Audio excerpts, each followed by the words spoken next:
Selamat siang Ibu Ratna, saya Denny Tonavario Paradana dengan nomor induk mahasiswa 2019-1050. Pada kesempatan siang hari ini saya ingin mempresentasikan tentang UTS saya, maket dan poster saya. Sebelumnya saya mohon maaf Bu atas keterbatasan fasilitas saya. Di rumah saya tidak memiliki laptop yang ada kameranya. Jadi saya mempresentasikan materi ini UTS saya menggunakan HP. Saya mohon maaf ya Bu atas keterbatasannya. Pada poster pertama, di sini saya menaruh beberapa materi. Nah, di nama rancangan saya disebut Bordu, yang artinya hadiah untuk hasil kerja keras saya. Nah, di sini saya pertama memberikan analisis diri saya dulu. Saya menemukan point of interest. Point interest saya itu ada 3 objek penting. Itu ada reading, ada food, sama music. Dari ketiga objek ini akan menciptakan sebuah rasa atau perasaan, yaitu comforting, relaxing, dan sama soothing. Nah, dari tiga rasa ini dan 3 objek ini akan menciptakan sebuah situasi atau saya biasa sebut bilang the perfect situation. Nah, saya di sini tidak serta-merta mendesain atau mencari objek saya, tapi saya menggunakan analisis menggunakan teori-teori yang saya pelajari di Medpaper, yaitu Universal Traveler, Proxemics, serta Psychoanalysis. Jadi bangunan kontemporer yang akan saya buat ini bertujuan agar user atau saya merasakan perasaan yang nyaman, rileks, dan tenang dalam beraktivitas, yaitu membaca dan makan serta mendengarkan musik di waktu yang bersamaan dengan desain yang sesuai serta fungsi yang tepat. Nah, di sini saya seorang mahasiswa yang suka banget baca, makan, dan dengan musik di waktu yang bersamaan tanpa diganggu orang lain.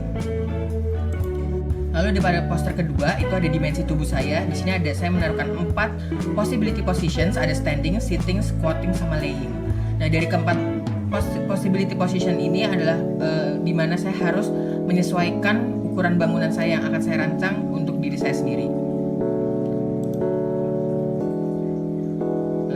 Di sini ada site analysis. Nah, di sini site analysis ini ada neighborhood, di sini ada parking lot, ada ATM, ada BP, ada security office, di sini ada klinik sama kantin. Di sini saya ngambilnya di concourse atau lobby.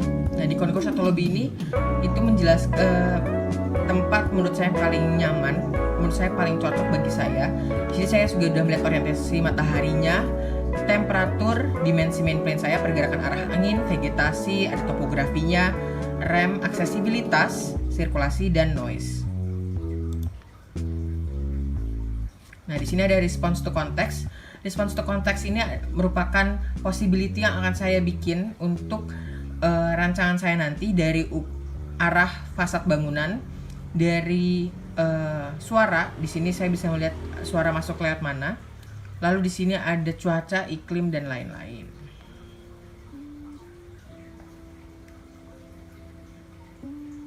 Nah, lalu di sini ada gubahan massa atau mass compositions. Di sini saya melalui dari A sampai G. Ini menjelaskan tahap-tahapan gubahan yang akan saya buat, objek yang saya buat dari base plane hingga bangunan yang akan saya buat nanti. Lalu di sini ada bagian eksterior bangunan yang akan saya buat. Jadi di sini bentuk luaran bangunannya dari perspektif. Terus di sini bisa lihat fasad bangunan dan bagian belakang bangunan. Lalu di sini ada material. Nah, ini material yang saya gunakan ada kayu, gypsum. Lalu di bagian lantainya saya menggunakan parket dan menggunakan kolom juga sebagai strukturnya. Strukturnya saya tidak menggunakan silindris tapi merupakan balok. Lalu glass pane saya menggunakan karena saya menggunakan kaca masif dalam bangunan saya rancang. Nah, di sini saya menggunakan kaca stop sol atau kaca satu arah. Nah, ini struktur bangunan yang akan saya buat. Di sini A, B, C, D beserta dimensi ukurannya. Ini juga termasuk struktur bagian tengah, udah ada ukuran dan dimensi ukurannya.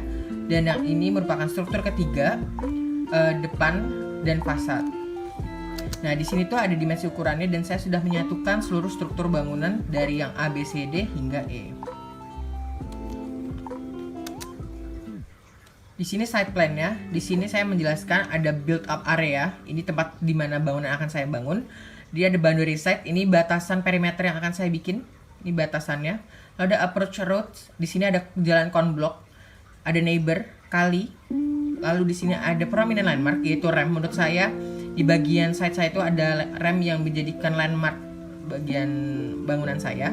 Lalu di sini ada water and sewage line. Di sini aliran air dan limbah serta air bersih. Lalu di sini ada open space. Di sini ada vegetasi karena tidak ada atap yang menutupi ruangan tersebut atau area tersebut. Nah, jadi ini blok plan saya. Ini blok plan yang saya buat. Hanya saya menambahkan build up areanya, yaitu atap. Jadi atap itu yang bagian biru itu kaca. Lalu di bagian coklat ini merupakan atap dari bangunan atau struktur tengahnya. Nah, ini DNA atau floor plan saya. Di sini saya menaruh beberapa unsur furniture. Ada bookshelf, sofa, chair and table, cupboard, terus ada chair juga di sini.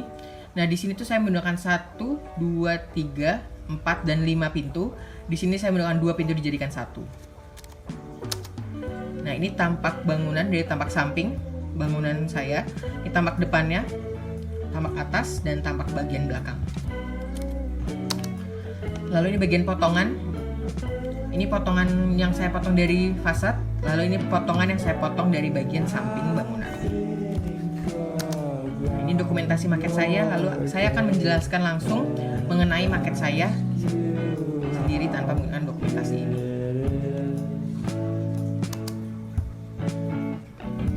Jadi ini presentasi maket saya. Ini bagian fasadnya, Bu. Jadi ini depannya, ini kacanya. Kaca ini saya ceritanya menggunakan kaca stop sol. Bisa terlihat furniture di bagian dalam itu ada bagian tempat duduk, tempat saya makan ceritanya nanti. Ini ada tempat lemari kecil atau cupboard atau shelf seperti itu. Lalu di sini ada sofa yang saya buat menjadi semi bed. Nah, di sini saya membuka atap saya tidak tempel agar kelihatan bagian dalamnya. Nah, di bagian sini itu terlihat pintu. Lalu di sini ada kacanya. Nah, bagian di belakang itu terlihat lebih jelas lagi. Ini bagian belakangnya. Kenapa saya tidak memberikan kaca seperti yang di depan agar terlihat bagian dalamnya? Jadi ini bagian yang saya bilang semi outdoor. Sebenarnya ini tertutup oleh kaca stop sol. Cuman saya untuk menunjukkan interiornya. Ini ada vegetasi dan di bagian dalam itu terlihat bookshelf. Bisa terlihat dari atas sini. Ini ada bookshelf sama beberapa meja kecil di dalamnya. Nah, di sini saya mengasih boundaries ini itu sebenarnya ada di site existingnya, di lokasi sebenarnya ada. Ini tempat vegetasi atau pot-pot tanaman yang ada di lobby UPJ. Nah, ini sekilas bentuk maket saya.